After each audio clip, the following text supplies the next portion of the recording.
استدلال باطل این شخص این است که یک حدیث بسیار زیبا را از امام صادق علیه السلام بیان می کند. فرموده است شما شیعیان با اهل تسنن هیچ وجه اشتراک ندارید به غیر از رو به قبله ایستادن در وقت نماز. این شخص جاهل مجهول الهویت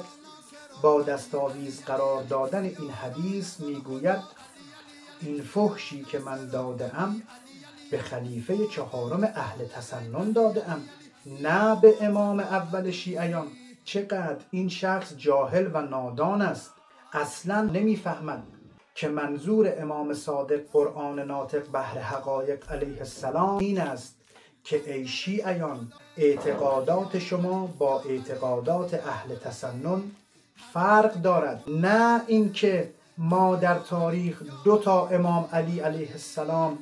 داشته باشیم. و در آخر این مطلب رو بگم به این شخص نادان و به این شخص فحاش که اگر از این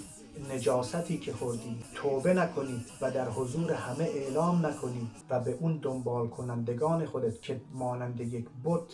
توی فحاش نادان بی سواد جاهل رو میپرستن، فحش شنیدن و فحش دادن به امیر مؤمنان علی علیه السلام رو که برای اونها به یک امر عادی تبدیل کردی، اگر اونها رو آگاه نکنی که کارت اشتباه بوده، در نزد شیعیان یک کافر بسیار نجس و مرتد و از دین خدا خارج هستی و ما مانند ابوبکر و عمر و مانند معاویه تو را لعنت میکنیم و تمام هواداران تو را و آنها را هم کافر و نجس و مرتد میدانیم.